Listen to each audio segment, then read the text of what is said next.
नमस्कार सभी पेंशन धारकों का स्वागत करते हैं एक बार फिर से हमारे इस YouTube चैनल पर। दोस्तों, इस समय की पेंशन धारकों के लिए बहुत ही महत्वपूर्ण और इम्पोर्टेंट खबर निकलकर सामने आ चुकी है। जी हाँ दोस्तों, EPS 95 पेंशन को लेकर आखिरी बड़ा जवाब, बड़ा फैसला आप सभी के लिए सामने आ चुका है। श्रम मंत्रालय ने दोस्तों आप सभी की पेंशन को लेकर बड़ा जवाब दे दिया है, जिसमें दोस्तों संसद में पेंशन बढ़ोतरी पर जो मांग उठाई गई थी उसको लेकर हाल फिलहाल में आप सभी के लिए बड़ी खबर आ चुकी है। इसके बारे में विस्तार से आप सभी को इस वीडियो के अंदर बताएंगे। वहीं दोस्तों बताएंगे कि कोर्ट की तरफ से आप सभी के लिए क्या बड़ा अपडेट आया है।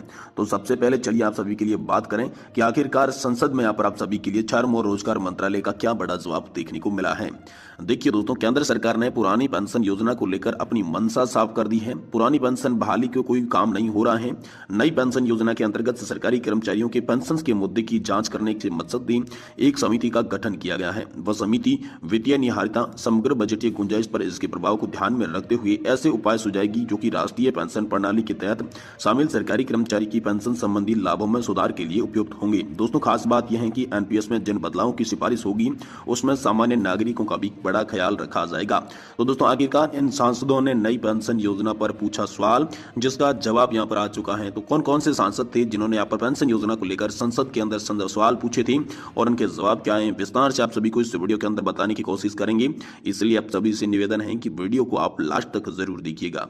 देखिए, संसद के मौजूद सत्र में सांसद डिंपल यादव और संगीता कुमारी सिंह देव ने नई पेंशन योजना को लेकर सवाल पूछा था। दोनों सांसदों ने पूछा था कि क्या सरकार ने नई पेंशन योजना के अंतर्गत सरकारी कर्मचारियों के पेंशन के मुद्दे की जांच करने के लिए एक समिति का गठन किया है। यदि हाँ, तो इसके संबंध में क्या ब्यौरा है। क्या समिति का अपना प्रतिवेदन प्रस्तुत करने की प्रक्रिया में है। यदि हाँ है तो इससे संबंधित जानकारी क्या है। क्या सरकार की एनपीएस के अंतर्गत पेंशन के रूप में आहरित अंतिम वेतन का न्यूनतम 50% पेंशन प्रदान करने की योजना है। यदि योजना है तो दोस्तों सरकार द्वारा इस संबंध में क्या कदम उठाए जा रही हैं। यानी कि सबसे पहला सवाल उन्होंने समिति को लेकर उठाया कि समिति बनाई गई है तो समिति की क्या रिपोर्ट आएगी, कब तक आएगी, और उसके बाद जो एनपीएस के अंदर लास्ट जो वेतन है उसका 50% लोगों के लिए पेंशन आप सभी देंगे, ऐसा कोई प्रस्ताव है। और अगर ऐसा प्रस्ताव है तो इसके बारे में क्या ब्यौरा है वो दीजिए। तो इसके बारे में दोस्तों वित्त राज्य मंत्री ने किया कमेटी का जिक्र और आप सभी के लिए बड़े जवाब जो है यहाँ पर दिए गए हैं। देखिए दोस्तों, वित्त राज्य मंत्री पंकज चौधरी ने इन सभी सवालों के जवाब में सदन में बताया कि नई पेंशन योजना के अंतर्गत सरकारी कर्मचारियों के पेंशन के मुद्दे की जांच करने के लिए एक समिति का गठन किया गया है। बाकी सवालों के जवाब में यहाँ पर चौधरी ने बताया कि वित्त मंत्री द्वारा लोकसभा में 24 मार्च 2023 को की गई घोषणा के अनुसरण में केंद्र सरकार ने एक समिति का गठन किया है, जिसकी अध्यक्षता वित्त सचिव कर रही हैं। वित्त सचिव एवं सचिव व्यय कमेटी के और साथ ही कमेटी के अध्यक्ष बनाए गए थे। और कमेटी के अध्यक्ष में सचिव कार्मिक एवं प्रशिक्षण विभाग, कार्मिक लोक सेवा एवं पेंशन मंत्रालय, विशेष सचिव व्यय विभाग वित्त मंत्रालय के अध्यक्ष है और पेंशन निधि विनियामक एवं विकास प्राधिकरण यानी कि PFRDA भी इसमें शामिल है। तो दोस्तों कमेटी किन विषयों पर चर्चा करेगी, किन विषयों पर जो है रिपोर्ट तैयार करेगी, इसको लेकर भी बड़ा जवाब हाल फिलहाल में आया है। जी हां दोस्तों, वित्त राज्य मंत्री पंकज चौधरी ने बताया कि राष्ट्रीय पेंशन प्रणाली के मौजूद ढांचे और संरचना जैसे कि सरकारी कर्मचारियों के लिए लागू है, क्या उनमें किसी भी प्रकार के बदलाव किया जाना उचित है। इस बाबत में कमेटी जो है विचार करेगी क्या बदलाव किया जाना चाहिए। और दोस्तों वित्तीय निहारिता और समग्र बजट पर गुंजाइश से प्रभाव को ध्यान में रखते हुए ऐसे उपाय को सुझाएगी जो कि राष्ट्रीय पेंशन प्रणाली के तहत शामिल सभी कर्मचारियों की पेंशन से संबंधित लाभ को दृष्टिगत तरीके से संशोधित करने के लिए उपयुक्त होंगे, ताकि सामान्य नागरिकों के विशेष यहाँ पर जो संरक्षण को मद्देनजर रखते हुए वित्तीय विवेक को कायम यहाँ पर जो है रखा जा सके। इसको लेकर हाल फिलहाल में आप सभी के लिए बड़ी खबर निकल कर सामने आ चुकी है। इसी बीच दोस्तों हाल फिलहाल में आप सभी के लिए सुप्रीम कोर्ट से भी बड़ी खबर आई थी कि जो हाल फिलहाल में सुप्रीम कोर्ट ने 4 नवंबर 2022 को फैसला दिया था। उस फैसले के बाद कर्मचारियों को अभी तक जो है एक्चुअल बेसिक सैलरी के आधार पर पेंशन नहीं मिल पा रही थी। तो इसमें कहा गया कि यहाँ पर जो संशोधन की बात तो कही गई है, लेकिन पेंशन आप कब से प्रोवाइड करवाएंगे, पेंशन कब से मिलेगी, इस संबंध में दोस्तों यहाँ पर जो है ईपीएफओ से एक बड़ा जवाब देखने को मिला। ईपीएफओ ने यहाँ पर जो कर्मचारी भविष्य निधि संगठन ने कहा कि हाल फिलहाल में जो है श्रम मंत्रालय इसके अंडर में काम करता है।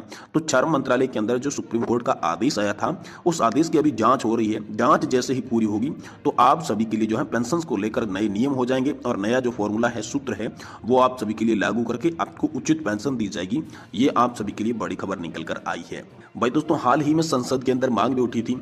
सुप्रिया सुले जी ने आप सभी की ईपीएस पेंशन बढ़ोतरी को लेकर मांग उठाई थी। तमाम सांसदों ने आप सभी की पेंशन बढ़ोतरी को लेकर मांग उठाई थी। इसी बीच एक मुद्दा उठा था कि आखिरकार सेंट्रल बोर्ड ऑफ ट्रस्टीज की मीटिंग कब होने वाली है, क्योंकि आप सभी जानते होंगे कि साल के अंदर 2 बार होती है सेंट्रल बोर्ड ऑफ ट्रस्टीज की मीटिंग।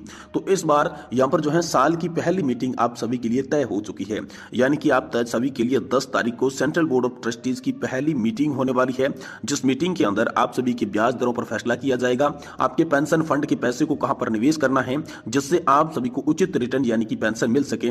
इन तमाम बड़े मसलों को हल किया जाएगा सेंट्रल बोर्ड ऑफ ट्रस्टीज की मीटिंग के अंदर। और दोस्तों सेंट्रल बोर्ड ऑफ ट्रस्टीज की जो मीटिंग है वो 4 मंत्रालय के अंडर में आती है, इसी के कारण जो इसके अध्यक्ष होते हैं वो दोस्तों 4 मंत्री होते हैं। तो 4 मंत्री भूपेंद्र यादव की अध्यक्षता में दोस्तों 10 तारीख को आप सभी के लिए यहाँ पर सेंट्रल बोर्ड ऑफ ट्रस्टीज की जो है वो मीटिंग होने वाली है। इसी को लेकर एक बड़ी खबर ईपीएस 95 पेंशन धारकों के लिए निकलकर सामने आ रही है। ईपीएस 95 पेंशन धारक अपनी 4 सूत्रीय मांगों को लेकर दिल्ली के अंदर प्रदर्शन कर रही हैं। जैसा कि आप सभी लोग जानते होंगे, नेशनल एजुकेशन कमेटी यानी कि राष्ट्रीय संघर्ष समिति के नेतृत्व में दिल्ली के जंतर मंतर पर कार्मिक अनशन चलाया जा रहा है, राज्यवार कार्मिक अनशन चलाया जा रहा है, जिसमें अलग अलग राज्य के जो लोग हैं वो आ रहे हैं और कार्मिक अनशन में हिस्सा ले रही हैं, जिनमें 4 सूत्रीय मांगों का उल्लेख भी किया गया है। पेंशनधारक चाहते हैं कि पेंशन बढ़ोतरी 7,500 की पेंशन सभी को न्यूनतम स्तर पर दी जाए, फ्री मेडिकल सुविधा पेंशनधारक और उनके परिवार को दी जाए। वहीं वेतन सीमा को लेकर भी लगातार मांग होती आ रही है। वहीं उच्च पेंशन के मुद्दे पर हाल फिलहाल में यहाँ पर उसने चुप्पी तोड़ी है। और साथ ही अंतिम मांग की बात की जाए तो सुप्रीम कोर्ट का जो भी आदेश आया था उस आदेश को सही और सुचारू रूप से जल्दी लागू किया जाए, इसको लेकर यहाँ पर मांग कर रही है। तो इसी बीच आप सभी के लिए हाल फिलहाल में बड़ी खबर आई कि क्रमिक अनशन को दोस्तों 8 से 9 दिन हो चुके हैं, लेकिन अभी तक आप सभी ईपीएस 95 पेंशन धारकों के लिए केंद्र सरकार ने कोई भी बड़ा एक्शन नहीं लिया है, जिससे नाराज हुए पेंशन धारकों ने ऐलान किया है कि ये हमारे प्राण जाने तक जो है ये अनशन जारी रहेगा। हम अनशन को तब तक समाप्त नहीं करेंगे जब तक हमारी मांगों पर ध्यान नहीं दिया जाता और हमारी मांगें मंजूर नहीं की जाती। यानी कि पेंशन धारकों ने इस बार जो है कमर कस ली है। साथ ही पेंशन धारकों के जो अलग अलग संगठन हैं उनका कहना है कि ईपीएस 95 पेंशन धारकों से अब वो गुहार नहीं लगाएंगी, उनके अधिकार की लड़ाई के लिए उन्हें कोई निमंत्रण नहीं भेजा जाएगा। जिन भी पेंशन धारकों का जमीर जिंदा है वे खुद ब खुद यहाँ पर जो है पेंशन धारकों का जो संघर्ष चलाया जा रहा है इस संघर्ष के अंदर हिस्सा लेने के लिए आएंगे। ऐसा लगातार आप सभी ईपीएस 95 पेंशन धारकों के कर्मचारी जो संगठन है उन्होंने भी बताया है। वहीं दोस्तों एक बड़ा फैसला पंजाब और हरियाणा हाईकोर्ट की तरफ से सभी पेंशन धारकों के लिए निकल कर आ चुका है। 2004 से पहले लेकिन बाद में नियमित हुए सभी कर्मचारियों को मिलेगी पुरानी पेंशन का लाभ। पुरानी पेंशन के हकदार दोस्तों आप सभी के लिए बता दिए जा चुके हैं। यानी कि यह बड़ा फैसला पंजाब और हरियाणा हाईकोर्ट की तरफ से आया। मामला दोस्तों पंजाब का है, जिसमें याचिका में दोस्तों पंजाब सरकार की तरफ से दलील यह दी गई थी कि याचिकाकर्ता को नियमित करते समय उनके सामने ये नियम और शर्तें रखी गई थी और नियम और शर्तें पढ़ने और अपनाने के बाद हम इसे मना नहीं कर सकते। जो पंजाब और हरियाणा हाईकोर्ट ने अहम फैसला सुनाते हुए इसके बारे में स्पष्ट कर दिया कि यदि कोई भी कर्मचारी 2004 से पहले नियुक्त हुआ हो, भले ही वह तिथि के बाद नियमित हुआ हो, लेकिन वह पुरानी पेंशन योजना का हकदार माना जाएगा। और दोस्तों याचिकाकर्ताओं की याचिका को स्वीकार करते हुए पंजाब और हरियाणा हाईकोर्ट ने पुरानी पेंशन का लाभ जो है 4 महीनों के अंदर जारी करने का आदेश जो है वो सरकार को दे दिया है। तो बहुत ही बड़ी यहाँ पर जो है खास खबर पंजाब और हरियाणा हाईकोर्ट की तरफ से निकल कर आ चुकी है कि जो भी पेंशन धारक है 2004 में अगर यहाँ पर जो है नियुक्त हुआ है लेकिन वो नियमित बाद में हुआ है तो भी उन्हें पुरानी पेंशन योजना का लाभ मिलेगा, यानी कि उन्हें ओपीएस का लाभ मिलेगा। ये बड़ी खबर दोस्तों पंजाब और हरियाणा हाईकोर्ट की तरफ से आप सभी पेंशन धारकों के हित में जारी कर दी जा चुकी है।